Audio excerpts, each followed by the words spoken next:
हारे का सहारा बाबा खाटू श्याम हमारा। राजस्थान के सीकर जिले में श्री खाटू श्याम जी का सुप्रसिद्ध मंदिर है। वैसे तो खाटू श्याम बाबा के भक्तों की कोई गिनती नहीं, लेकिन इनमें खासकर वैश्य, मारवाड़ी जैसे व्यवसायी वर्ग अधिक संख्या में है। श्याम बाबा कौन थे, उनके जन्म और जीवन चरित्र के बारे में जानते हैं इस लेख में। खाटू श्याम जी कौन है? बाबा खाटू श्याम का संबंध महाभारत काल से माना जाता है।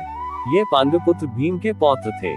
पौराणिक कथा के अनुसार खाटू श्याम की अपार शक्ति और क्षमता से प्रभावित होकर श्री कृष्ण ने इन्हें कलयुग में अपने नाम से पूजे जाने का वरदान दिया था। वनवास के दौरान जब पांडव अपनी जान बचाते हुए भटक रहे थे, तब भीम का सामना हिडिंबा से हुआ। खाटू श्याम जी का असली नाम बर्बरीक है। खाटू श्याम जी घटोत्कच और नागन्या मौर्वी के पुत्र हैं। पांचों पांडवों में सर्वाधिक बलशाली भीम और उनकी पत्नी हिडिंबा बर्बरीक के दादा दादी थे। कहा जाता है कि जन्म के समय बर्बरीक के बाल बब्बर शेर के समान थे, अतः उनका नाम बर्बरीक रखा गया। महाभारत की एक कहानी के अनुसार बर्बरीक का सिर राजस्थान प्रदेश के खाटू नगर में दफना दिया गया था। इसीलिए बर्बरीक जी का नाम खाटू श्याम बाबा के नाम से प्रसिद्ध हुआ। खाटू श्याम बाबा जी की कहानी। बर्बरीक का नाम खाटू श्याम बाबा कैसे पड़ा, आइए इसकी कहानी जानते हैं। बर्बरीक बचपन में एक वीर और तेजस्वी बालक थे। बर्बरीक ने भगवान श्री कृष्ण और अपनी मां मौर्वी से युद्ध कला कौशल सीखकर निपुणता प्राप्त कर ली थी। बर्बरीक ने भगवान शिव की घोर तपस्या की थी, जिसके आशीर्वाद स्वरूप भगवान ने शिव ने बर्बरीक को 3 चमत्कारी बाण प्रदान किए। इसी कारणवश बर्बरीक का नाम 3 बाणधारी के रूप में भी प्रसिद्ध है। भगवान अग्निदेव ने बर्बरीक को एक दिव्य धनुष दिया था, जिससे वो तीनों लोकों पर विजय प्राप्त करने में समर्थ थे। जब कौरवों पांडवों का युद्ध होने का सूचना बर्बरीक को मिली, तो उन्होंने भी युद्ध में भाग लेने का निर्णय लिया। बर्बरीक ने अपनी मां का आशीर्वाद लिया और युद्ध में हारते हुए पक्ष का साथ देने का वचन देकर निकल पड़े। इसी वचन के कारण हारे का सहारा बाबा श्याम हमारा ये बात प्रसिद्ध हुई। जब बर्बरीक जा रहे थे तो उन्हें मार्ग में एक ब्राह्मण मिला। ये ब्राह्मण कोई और नहीं, भगवान श्री कृष्ण थे, जो कि बर्बरीक की परीक्षा लेना चाहते थे। ब्राह्मण बने श्री कृष्ण ने बर्बरीक से प्रश्न किया कि वो मात्र 3 बाण लेकर लड़ने को जा रहा है। मात्र 3 बाण से कोई युद्ध कैसे लड़ सकता है? बर्बरीक ने कहा कि उनका एक ही बाण शत्रु सेना को समाप्त करने में सक्षम है और इसके बाद भी वह तीर नष्ट न होकर वापस उनके तरकश में आ जाएगा। अतः अगर तीनों तीर के उपयोग से तो संपूर्ण जगत का विनाश किया जा सकता है।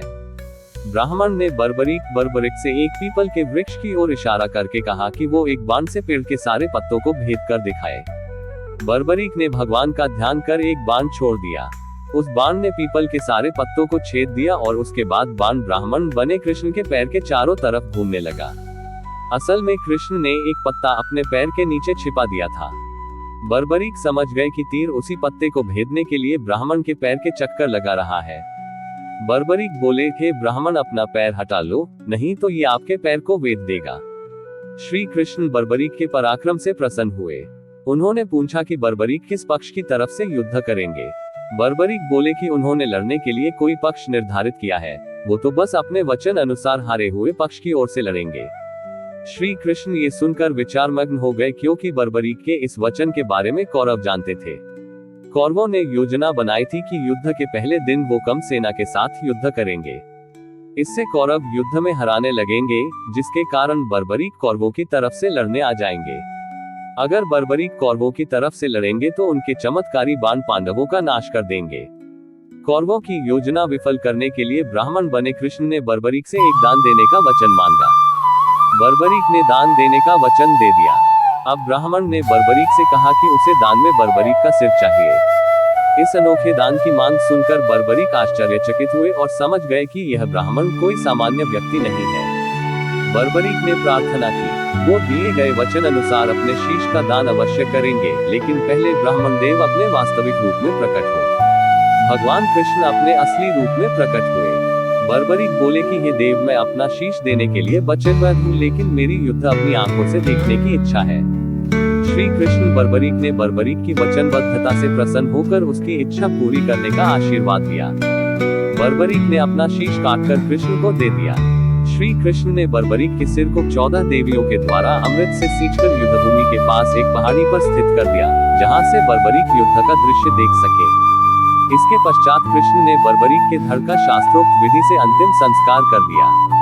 महाभारत का महान युद्ध समाप्त हुआ और पांडव विजयी हुए। विजय के बाद पांडवों में ये बहस होने लगी कि इस विजय का श्रेय किस योद्धा को जाता है। श्री कृष्ण ने कहा, चूंकि बर्बरीक इस युद्ध के साक्षी रहे हैं, अतः इस प्रश्न का उत्तर उन्हीं से जानना चाहिए। तब परमवीर बर्बरीक ने कहा कि इस युद्ध की विजय का श्रेय एकमात्र श्री कृष्ण को जाता है, क्योंकि यह सब कुछ श्री कृष्ण की उत्कृष्ट युद्ध नीति के कारण ही संभव हुआ। विजय के पीछे सब कुछ श्री कृष्ण की ही माया थी। बर्बरीक के इस सत्य वचन से देवताओं ने बर्बरीक पर पुष्पों की वर्षा की और उनके गुणगान गाने लगे। श्री कृष्ण वीर बर्बरीक की महानता से अति प्रसन्न हुए और उन्होंने कहा कि वीर बर्बरीक, आप महान हैं। मेरे आशीर्वाद स्वरूप आज से आप मेरे नाम श्याम से प्रसिद्ध होंगे। कलियुग में आप कृष्ण अवतार रूप में पूजे जाएंगे और अपने भक्तों के मनोरथ पूर्ण करेंगे। भगवान श्री कृष्ण का वचन सिद्ध हुआ और आज हम देखते भी हैं कि भगवान श्री खाटू श्याम बाबा जी अपने भक्तों पर निरंतर अपनी कृपा बनाए रखते हैं। बाबा श्याम अपने वचन अनुसार हारे का सहारा बनते हैं। इसीलिए जो सारी दुनिया से हारा सताया गया होता है, वो अगर सच्चे मन से बाबा श्याम के नामों का जप स्मरण करे तो उसका कल्याण अवश्य ही होता है।